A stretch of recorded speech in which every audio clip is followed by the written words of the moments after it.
What's up, guys? So here's a Kissaki with scales. So this is my personal one, and it's got the Scandi grind. After a bit of consideration, I decided that I'm going to stick to the Scandi grind profile. I think it's just cleaner overall. Of course, the sheath still locks the same. So,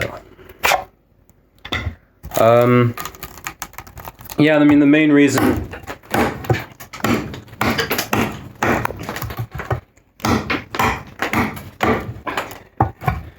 now this is curly birch, so it's very tough.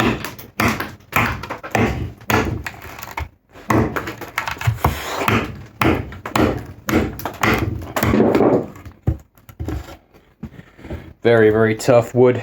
You can't really even carve this stuff because it's just burl.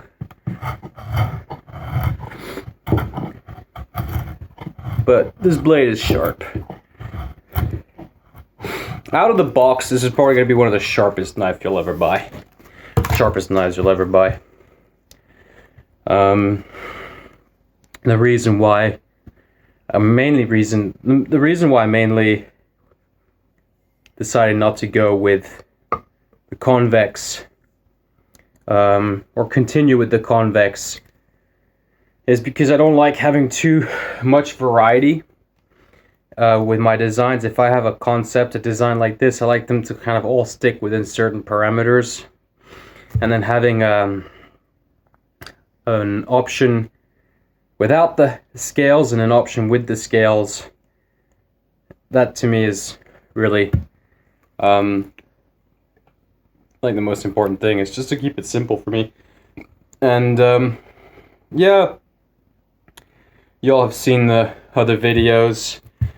The main reason for the development of this design is to, of course, it's an amazing skinning knife, a utility knife, a chopping blade. There's a lot of uses for this. I mean, the idea is really like it's an ace of all trades. Not just, not a jack of all trades, but actually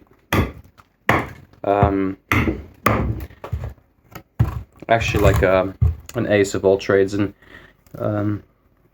it took about 8 years to develop this design. It's very unconventional for most people, but then most people don't actually really properly use knives, especially the way I do. So, I like to, the knives I make are knives that I need myself. I don't make like knives because they're cool designs. I make them because after years of carrying and using a specific design, I evolve it. And this is an evolution that's taken hundreds of prototypes to get to this point. And it's the Kissaki. So it's pretty simple, but at the same time quite complex. This ring here, it can protect your hand from impact. See, I'm not feeling anything against when I'm chopping, which is kind of good if you're cutting on the side of trees, right? If you're cutting downwards along this trunk or something, it's nice to have something to protect you there. You can use it as a pistol grip kind of thing. So when you're skinning, you can push forwards like that. There's even the pinch grip if you want to do some cooking, some butchering. It's kind of like simple and complicated design at the same time. And I mean, yeah, I'm sure there's a lot of people out there who are like, oh, why would you need that? But it's like, well, if you've ever skinned an animal, if you've ever processed meat, if you've ever made a camp, if you've ever been to the military, if you've ever done martial arts, if you've ever done like anything with yourself in your life, there's actually like really good reasons why this exists. It's not like a mall ninja knife.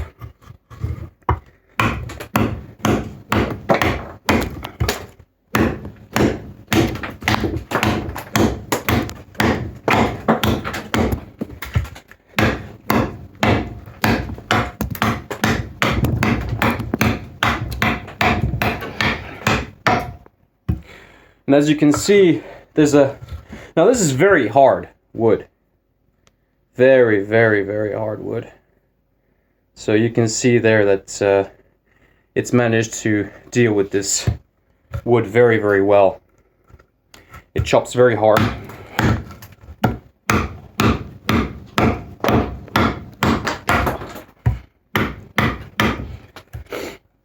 It chops very, very, very hard. And it also carves super well because, of course, it's a Scandi grind, so you can't really go wrong with a Scandi grind when you're... I've been abusing this knife a lot, so it's not as sharp as yours is gonna be. But you see, it's very easy to use as a carving knife, a skinning knife. It's a heavy-duty utility blade. You can't really carve burl wood. You have to chop through it. But you can, go downwards like this. You can push forwards with a tip. You can go kind of anywhere along the... There's so many ways that you can grip this knife to gain leverage or strength or whatever.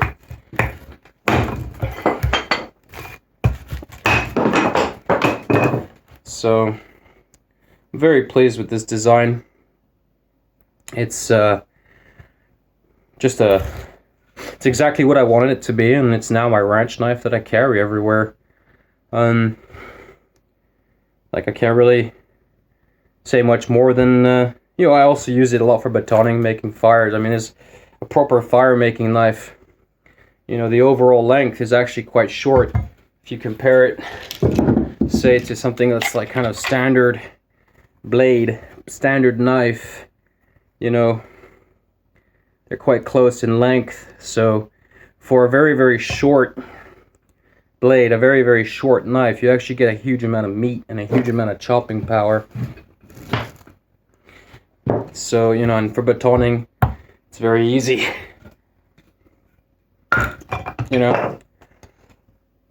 It's got kind of a wedge. It's got a bit of a wedge shape from the front. And this height allows you, when you're chopping through something, to actually get the blade pretty deep in something. Which benefits for the shortness. Because often with batoning knives, knives that you baton with, it's nice that they're long, of course, so that you have leverage. But if this knife is too long, then you can't EDC it. You can't carry it easily. And this carries very, very easily under a shirt. This is a very easy knife to carry. It's ADC RV2, industrially heat treated by professionals, and brought to 60 HRC.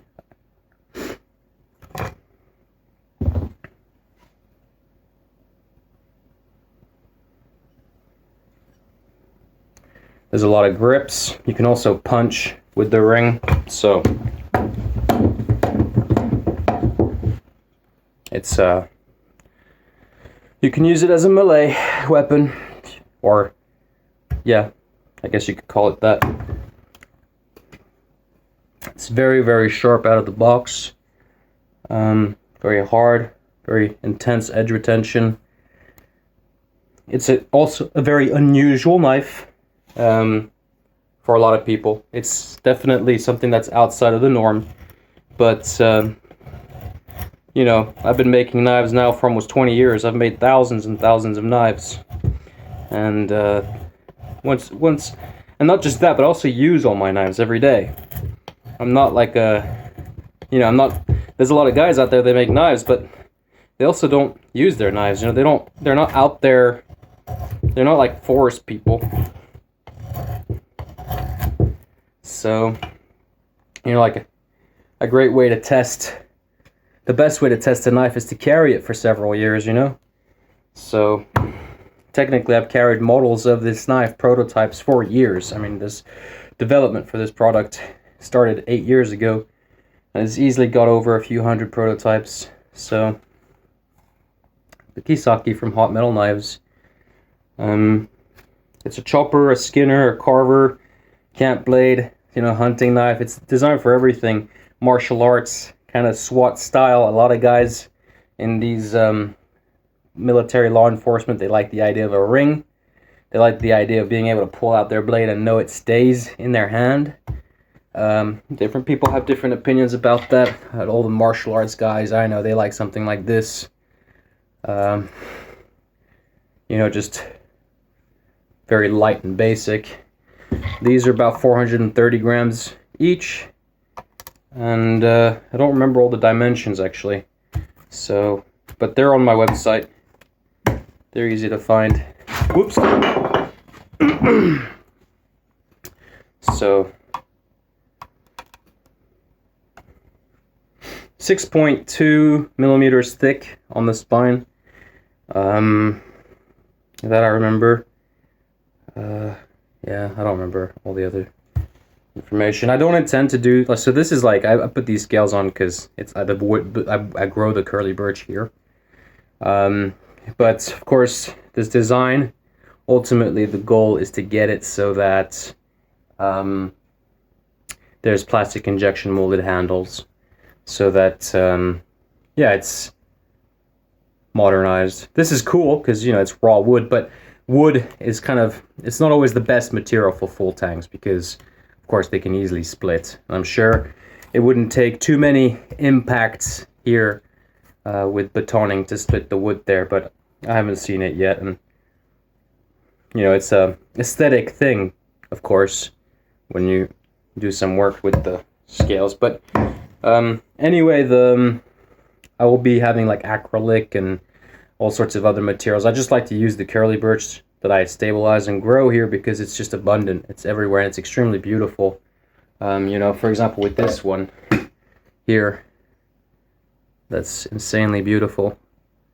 And this is another Kissaki with a slightly larger handle. And then we have one here with, this is wood that was donated to me. That's ash that's been stabilized. So, and there's a lot of these. These are the full steel ones. There's a whole bunch more on the table. So, the video should probably cut itself off pretty soon. So, we're just going to do a little bit more chopping until the video runs out. You can see one of the nice things with having that ring there is that it shortens the distance your hand is from the bottom, so you get a lot of leverage and it stops any twisting from happening. So you really get a lot, an incredible amount of chopping power out of this knife.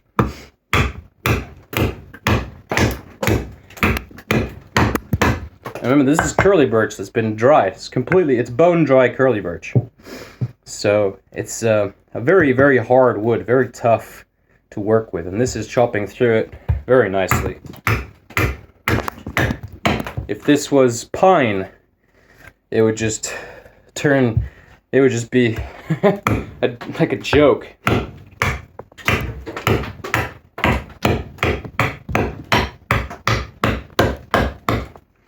So I like to chop with it like this, with the pistol grip.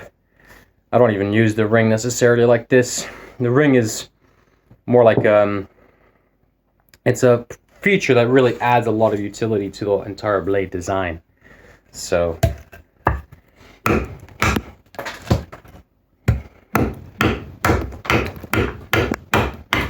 see, now I'm using the ring, so just to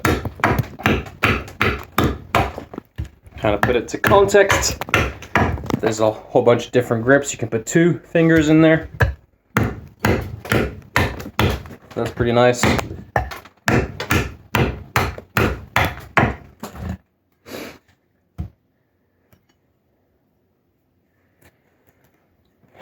let's do a little chop. So when it comes to these, we have the ones that are got scales on. They're around 400 euros each, and then we got the full steel ones. Is this? Yeah, that's a convex grind. Then we got the full steel ones, and these will come with pins that you can use for making your own scales with, and they're about half price. They're about 200 euros each, which is a very good price for a very unique full steel blade. I mean, if you go on the internet, a pulko blade, you know, pretty basic thing, you know, some stainless steel something, it might cost you $100, 100 euros or something. So, you know, it's a pretty good price. And 400 euros for a custom super knife is really not bad at all either. We've had a few of these sale.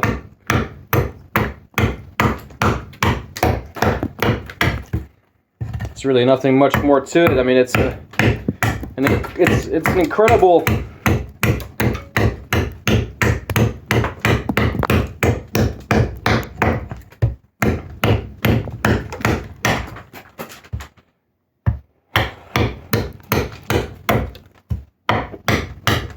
It's an incredible chopper for its size. Like, no joke.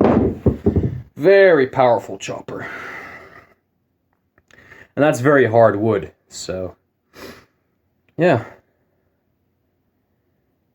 I'll be making more videos just like this, going over the same things. I'm a little tired, so I don't really remember everything I wanted to say or talk about. You know, this is just an update that I haven't made for a while, so hope you guys have a good time. And right before y'all walk off, here's the new Scalpel 2.0. So these are now back in production and available. So please like and subscribe. It helps me make a living, and I hope that I hope you all some good luck in your living. And thanks for watching.